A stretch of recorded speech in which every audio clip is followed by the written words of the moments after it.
स्वागत है आपको अपना YouTube channel BK uni classes पर। दोस्तों, आज के हम इस वीडियो में आप लोगों को क्लास 8 साइंस के पहला और दूसरा चैप्टर से लगभग 100 प्रश्न देखेंगे, जो सभी के सभी एनसीईआरटी और एससीईआरटी के बुक से लिया गया है, जिसमें से एग्जाम में आने की 100% संभावना होगा। तो आइए एक एक करके लगभग हम लोग 100 प्रश्न को देखते हैं लोग। तो आज के यहाँ पे पहला प्रश्न दिया हुआ है कि ऋतु के आधार पर निम्न में से कौन सा फसल सबसे कम प्रचलित है। बताना है कि ऋतु के आधार पर कौन सा फसल है जो सबसे कम प्रचलित है। तो याद रखना है, मिश्रित फसल जो होता है वह ऋतु के आधार पर सबसे कम प्रचलित होता है।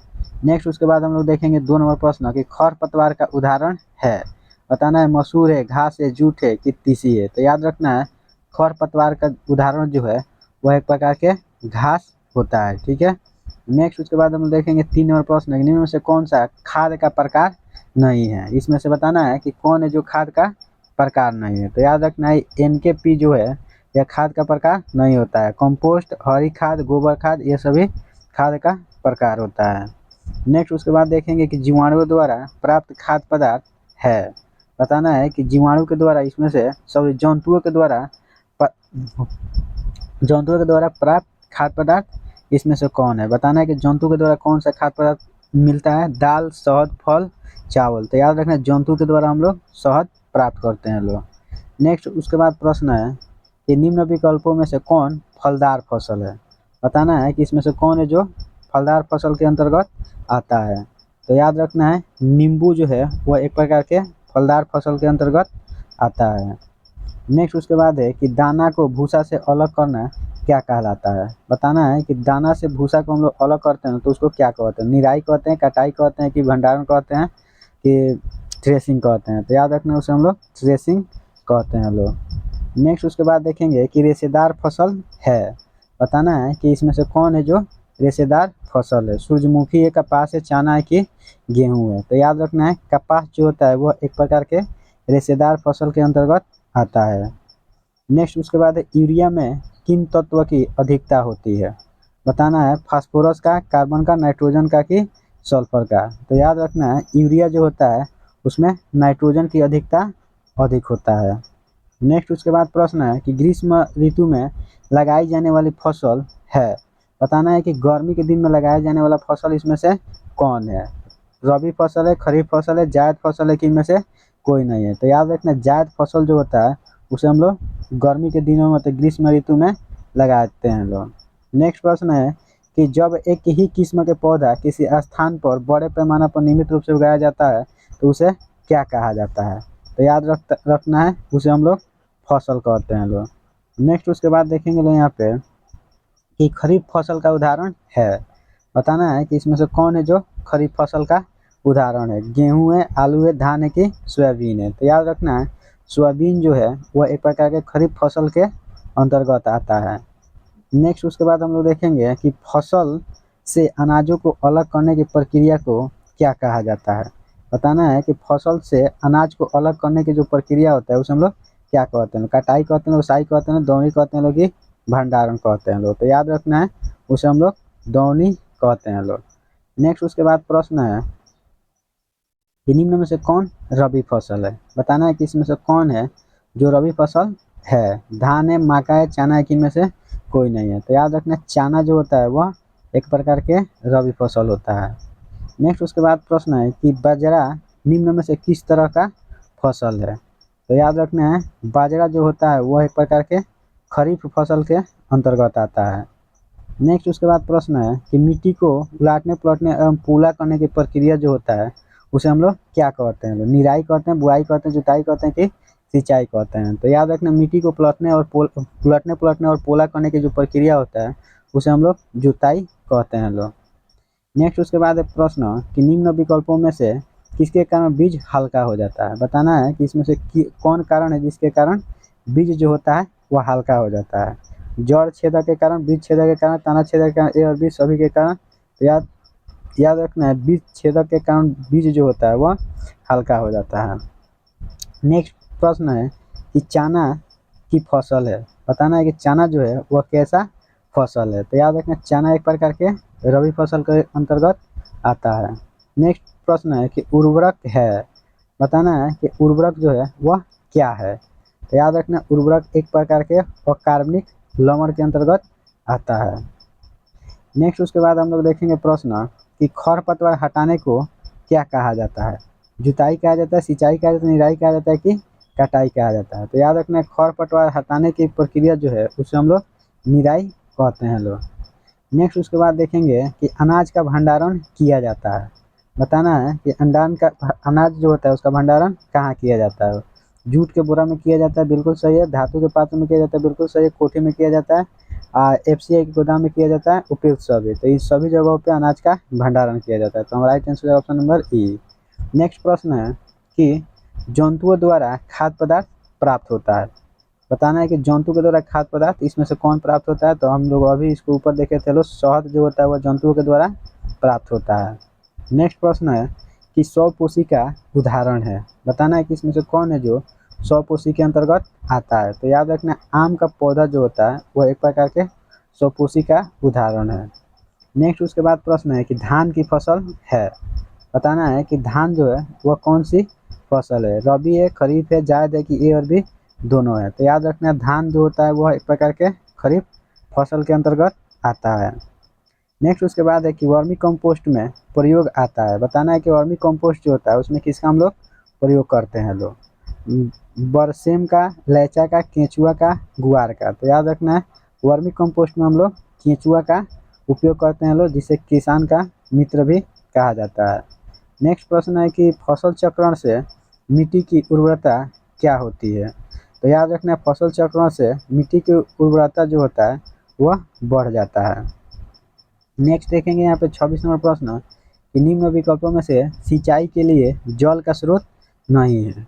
साइफन, तालाब, नदी, यह सभी के सभी जो है वह सिंचाई के लिए मतलब जल का स्रोत नहीं है। तो हम राइट आंसर देगा ऑप्शन नंबर डी। नेक्स्ट और इस चैप्टर का अंतिम प्रश्न देखेंगे कि राइजोबियम नामक जीवाणु किस फसल के जड़ में पाए जाने वाले ग्रंथियों में उपस्थित रहता है?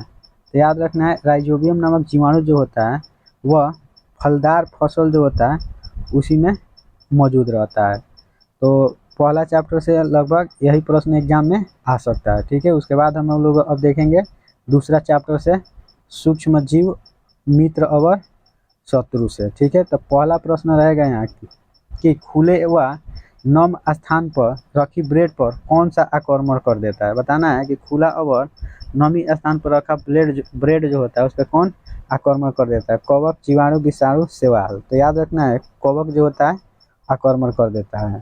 नेक्स्ट उसके बाद है 2 नंबर प्रश्न कि मनुष्य में जीवाणु द्वारा होने वाला एक सामान्य रोग कौन है? टाइफाइड है, खांसरा है, मलेरिया, चिकन पॉक्स है? तो याद रखना है मनुष्य में जीवाणु द्वारा होने वाला एक सामान्य रोग जो है उसे हम लोग टाइफाइड कहते हैं लोग। नेक्स्ट उसके बाद प्रश्न है कि एक कोशिकीय जीव है। बताना है कि इसमें कौन एक कोशिकीय जीव है? अमीबा है, गाय है, स्टारफिश है, मनुष्य है? तो याद रखना है अमीबा जो होता है वह एक प्रकार के एक कोशिकीय जीव के अंतर्गत आता है। नेक्स्ट प्रश्न है कि कवक क्या है? बताना है कि कवक क्या है? एक प्रकार का पौधा है, बहुकोशिकीय सूक्ष्म जीव है, उपयुक्त सभी है? तो याद रखना है उपयुक्त में से सभी इसका आंसर हो जाएगा। नेक्स्ट उसके बाद प्रश्न देखेंगे हम लोग 5 नंबर कि गाय में खुरपाका और मुंहपका रोग होता है। बताना है कि गाय में खुरपाका और मुंहपका रोग जो होता है वह किसके कारण होता है? जीवाणु के द्वारा, वायरस के कारण, कवक के द्वारा? इनमें से कोई नहीं। तो याद रखना गाय में खुरपाका और मुंहपका रोग जो होता है वह वायरस के द्वारा होने वाला रोग होता है। नेक्स्ट उसके बाद हम लोग देखेंगे 6 नंबर प्रश्न जीवाणु कौन से होते हैं? बताना है कि जीवाणु कैसा होता है? एक कोशिकीय जीव होता है कि सूक्ष्म जीव होता है कि सर्वत्र जगह पाए जाने वाला जीव होता है कि उपयुक्त सभी होता है? तो याद रखना है जीवाणु इनमें से सभी जगह होता है। नेक्स्ट उसके बाद प्रश्न देखेंगे कि डेंगू परजीवी का वाहक है। बताना है कि डेंगू परजीवी का वाहक इसमें से कौन है? तो याद रखना है इसका राइट आंसर होगा ऑप्शन नंबर सी, मादा एनोफिलीज मच्छर जो होता है वह डेंगू परजीवी का वाहक होता है। नेक्स्ट उसके बाद प्रश्न है कि सर्वप्रथम चेचक के टीका का खोज किसने किया था? यह प्रश्न बीपीएससी तैयारी 3 में पूछा हुआ है। ठीक है, बताना है कि सर्वप्रथम चेचक के टीका का खोज जो है वह कौन किया हुआ था? लुई पास्चर कि एडवर्ड जेनर कि अलेक्जेंडर फ्लेमिंग कि रॉबर्ट हुक? याद रखना है सर्वप्रथम चेचक के टीका का खोज जो है लुई पास्चर ने किए हुए थे। नेक्स्ट उसके बाद है प्रश्न कि गेहूं की रस्ट किस सूक्ष्म जीव से होता है। बताना है कि गेहूँ जो होता है उसमें एक रस्ट प्रकार के सूक्ष्म जीवाणु होता है और किसके कारण होता है, जीवाणु के, कवक, शैवाल और विषाणु। तो याद रखना यह कवक की वजह से गेहूँ की रस्ट होती है। नेक्स्ट है कि मांस और मछली के परीक्षण में किसका प्रयोग किया जाता है। बताना है कि मांस और मछली जो होता है उसका परीक्षण में हम लोग किसका प्रयोग करते हैं लोग। तो याद रखना है तेल का भी और सामान्य नमक का भी। तो हमारा राइट आंसर हो जाएगा ऑप्शन नंबर सी, ए और बी दोनों का यूज करते हैं लोग। नेक्स्ट प्रश्न है कि हमारे वायुमंडल में कितने प्रतिशत नाइट्रोजन गैस होता है। बताना है 75%, 77%, 78%, 74%। तो याद रखना है हमारे वायुमंडल में नाइट्रोजन जो होता है वो लगभग 78% मौजूद रहता है। नेक्स्ट उसके बाद 12 नंबर प्रश्न देखेंगे, सबसे पहले कौन प्रतिजैविक का खोज किया गया था। बताना है कि सबसे पहले इसमें से कौन प्रतिजैविक है जिसका खोज किया गया था। तो याद रखना पेनिसिलिन जो है उसका सबसे पहले खोज किया गया था। नेक्स्ट उसके बाद देखिए दूध को 70 डिग्री सेल्सियस और 15 से 30 सेकेंड तक गर्म करने पर ठंडा करना क्या कहलाता है। तो याद रखना है उसे हम लोग पाश्चरीकरण कहते हैं लोग। नेक्स्ट उसके बाद प्रश्न है कि सूक्ष्म जीव की वृद्धि रोकने के लिए किसका उपयोग किया जाता है। नमक का, खाद्य तेल का, चीनी का उपयोग, सभी का। तो याद रखना है इनमें से सभी का उपयोग क्या करते हैं लोग। नेक्स्ट उसके बाद प्रश्न है कि निम्न में से कौन प्रतिजैविक है। बताना है कि इसमें से कौन है जो एक प्रकार के प्रतिजैविक है। सोडियम कार्बोनेट, एस्टामाइसिन की, अल्कोहल की, ईस्ट। तो याद रखना है एस्टोमाइसिन जो है वह एक प्रकार के प्रतिजैविक का उदाहरण है। नेक्स्ट उसके बाद हम लोग देखेंगे 16 नंबर प्रश्न कि पाश्चरीकरण का खोज किसने किया था। बताना है कि पाश्चरीकरण का खोज जो है इसमें से कौन किया था। तो याद रखना लुई पास्चर ने इसका खोज किए थे। नेक्स्ट उसके बाद हम लोग देखेंगे 17 नंबर प्रश्न कि पेनिसिलिन प्रतिजैविक का खोज किसने किया। तो याद रखना है अलेक्जेंडर फ्लेमिंग जो थे इन्होंने ही पेनिसिलिन प्रतिजैविक का खोज किए हुए थे। नेक्स्ट उसके बाद हम लोग 18 नंबर देखेंगे कि फल सब्जियों का विघटन होने से क्या बनता है। कचरा बनता है, खाद बनता है, कूड़ा बनता है कि सड़े गले पदार्थ बनता है। तो याद रखना है खाद बनता है। नेक्स्ट उसके बाद हम लोग देखेंगे कि किण्वन का खोज किसने किया। तो याद रखना है लुई पास्चर ने किया है कि एडवर्ड जेनर ने किया है कि अलेक्जेंडर फ्लेमिंग ने किया है कि रॉबर्ट हुक ने किया है। तो याद रखना किण्वन का खोज जो है लुई पास्चर महोदय ने किए हुए थे। नेक्स्ट उसके बाद हम लोग देखेंगे कि वैक्सीन का उपयोग किस रोग के लिए किया जाता है। हैजा के लिए, चेचक के लिए, हेपेटाइटिस के लिए कि उपयोग सभी के लिए। तो याद रखना है इन सभी रोगों के लिए वैक्सीन का उपयोग किया जाता है। नेक्स्ट उसके बाद प्रश्न है कि सूक्ष्म जीव कहाँ पाया जाता है। जल में पाया जाता है, वायु में पाया जाता है, मिट्टी में पाया जाता है कि इन सभी जगहों पे पाया जाता है। तो याद रखना सूक्ष्म जीव जो होता है यह सभी जगहों पे पाया जाता है। नेक्स्ट उसके बाद प्रश्न है कि अलेक्जेंडर फ्लेमिंग ने 1928 में किसे पहले प्रतिजैविक का खोज किया था। तो याद रखना है इसका राइट आंसर हो जाएगा ऑप्शन नंबर डी, पेनिसिलिन का। नेक्स्ट उसके बाद हम लोग देखेंगे कि पोलियो का कारक है। बताना है वायरस है कि जीवाणु है कि प्रोटोजोआ है कि कवक है। तो याद रखना है पोलियो जो होता है वह वायरस के द्वारा फैलने वाला रोग होता है। नेक्स्ट उसके बाद प्रश्न है कि हानिकारक सूक्ष्म जीव को किनको प्रदूषित करता है। बताना है कि हानिकारक सूक्ष्म जीव जो होता है वह किसको प्रदूषित करता है। भोजन को, कपड़ा के, चमड़ा के वस्तु को कि उपयुक्त सभी को। तो याद रखना इनमें से सभी को हानिकारक सूक्ष्म जीव जो है प्रदूषित कर देता है। नेक्स्ट उसके बाद है कि दूध को दही में परिवर्तित करने वाला सूक्ष्म जीव जो है उसे हम लोग क्या कहते हैं लोग। तो याद रखना है उसे हम लोग लैक्टोबैसिलस कहते हैं लोग।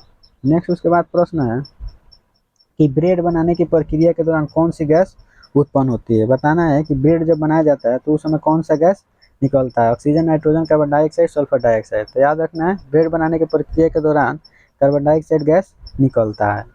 नेक्स्ट उसके बाद हम लोग देखेंगे 27 नंबर प्रश्न कि नाइट्रोजन का वायुमंडल से मिट्टी, पौधा तथा जंतु में परिवहन की संपूर्ण प्रक्रिया जो होता है उसे हम लोग क्या कहते हैं लोग। तो याद रखना है उसे हम लोग नाइट्रोजन चक्र कहते हैं लोग।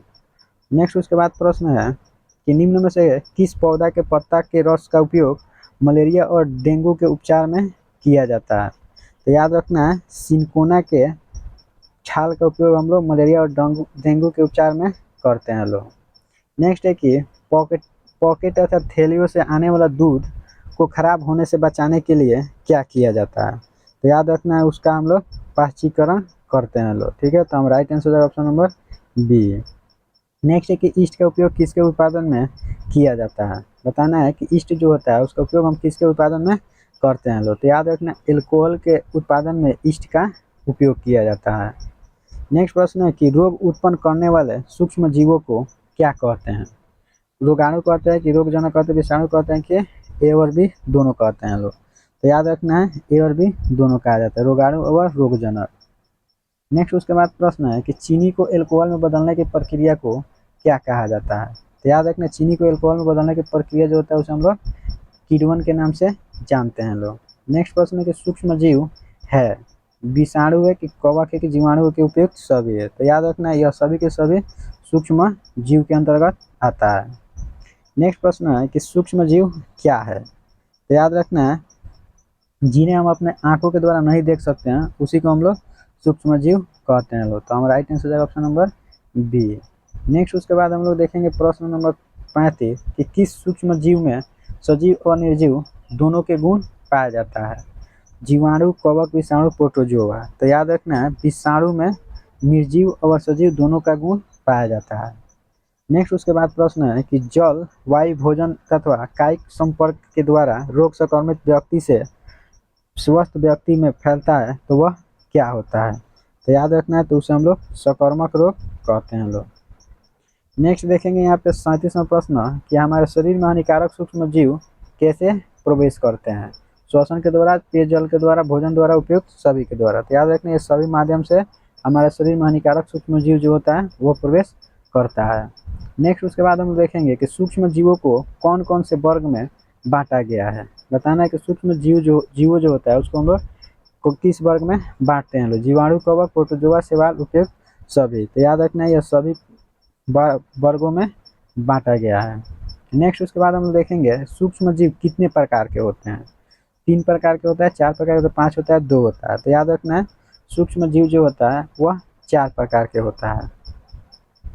नेक्स्ट उसके बाद देखिए नींबू केकर किस सूक्ष्म जीव से होता है, बताना है कि नींबू केकर रोग जो होता है वह किसके कारण होता है। तो याद रखना है यह रोग जो होता है वह जीवाणु के कारण होने वाला एक रोग होता है।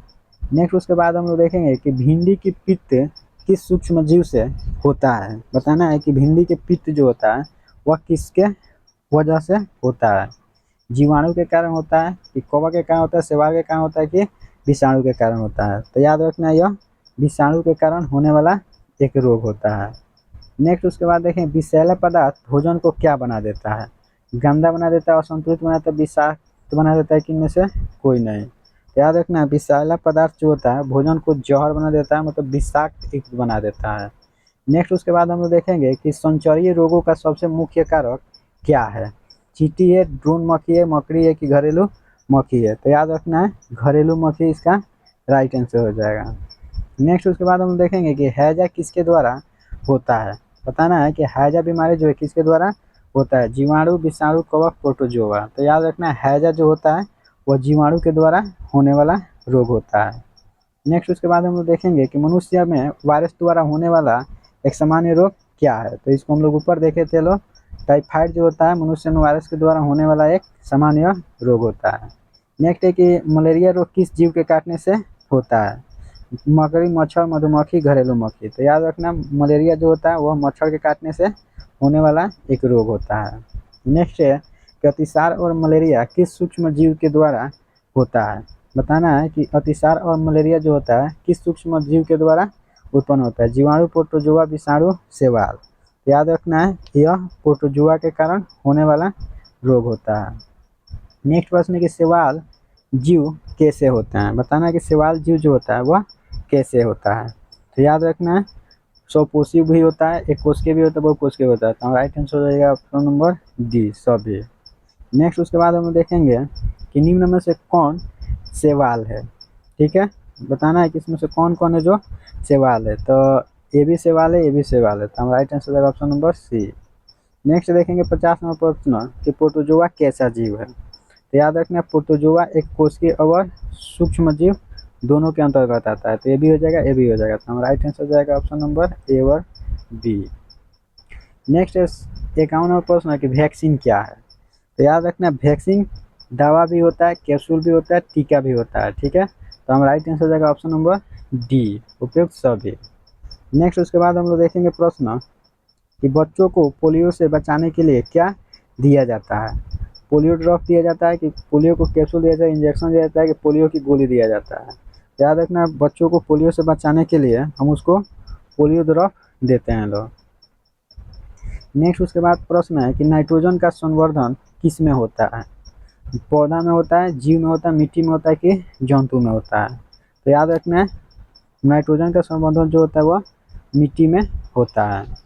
नेक्स्ट उसके बाद हम लोग प्रश्न देखेंगे कि कौन वायुमंडलीय नाइट्रोजन का स्थिरीकरण करके मिट्टी की उर्वरता में बढ़ाने में सहायता करता है। तो याद रखना है इसका राइट आंसर हो जाएगा ए और बी दोनों। जीवाणु और निर्हलित शैवाल जो होता है वो क्या करता है, सहायता करता है। तो हमारा राइट आंसर हो जाएगा ऑप्शन नंबर सी। नेक्स्ट देखेंगे हम लोग 56 नंबर प्रश्न कि बेसिलस एंथ्रेसिस नामक जीवाणु किस रोग का कारक है। तो याद रखना है एंथ्रेक्स का। नेक्स्ट उसके बाद प्रश्न है कि एंथ्रेक्स रोग किन में होता है। तो मनुष्य और मवेशी दोनों में एंथ्रेक्स रोग जो होता है यह होता है। तो हमारा राइट आंसर हो जाएगा ऑप्शन नंबर सी। नेक्स्ट उसके बाद प्रश्न है कि लेग्यूमक पौधा में किसका स्थिरीकरण होता है। नाइट्रोजन का, ऑक्सीकरण का, कार्बन डाइऑक्साइड और वायु का। तो याद रखना है इसका राइट आंसर हो जाएगा ऑप्शन नंबर यहाँ पे ए हो जाएगा। ठीक है, नाइट्रोजन का स्थिरीकरण होता है। नेक्स्ट उसके बाद प्रश्न देखेंगे लोग विषाणु कौन से होते हैं। बताना है कि विषाणु जो होता है इसमें कौन होता है, एक कोशिकीय होता है कि परपोषी होता है कि कोशिकीय विषाणु होता है कि ए और बी दोनों होता है। तो याद रखना है इसका राइट आंसर हो जाएगा ए और बी दोनों। नेक्स्ट उसके बाद हम लोग प्रश्न देखेंगे विषाणु कहाँ पाया जाता है। पेड़ पौधा में पाया जाता है कि जीव जंतु में पाया जाता है कि पर्यावरण में पाया जाता है कि उपयुक्त सभी जगह पाया जाता है। तो याद रखना विषाणु जो होता है इनमें से सभी जगहों पर पाया जाता है। नेक्स्ट उसके बाद हम लोग प्रश्न देखेंगे 61 नंबर कि विषाणु द्वारा कौन कौन से रोग होता है। तो याद रखना जुकाम और खांसी भी होता है, पोलियो भी होता है, खासरा भी होता है। तो इसका राइट आंसर हो जाएगा उपयुक्त सभी। नेक्स्ट और आज का अंतिम प्रश्न देखेंगे लोग पादप रोग है। बताना है कि पौधा में कौन सा रोग होता है। नींबू केकर होता है, गेहूं रस्ट होता है, भिंडी के पात होता है, उपयुक्त सभी होता है। तो हमारा राइट आंसर हो जाएगा उपयुक्त सभी। दोस्तों अगर ये वीडियो आपको अच्छा लगा है तो प्लीज़ हमारे बीके क्लासेस को सब्सक्राइब कर लीजिए ताकि ऐसे ही वीडियो का नोटिफिकेशन सबसे पहले आपके पास पहुंचे। मिलते हैं कल ऐसे ही 100 प्रश्नों को लेकर।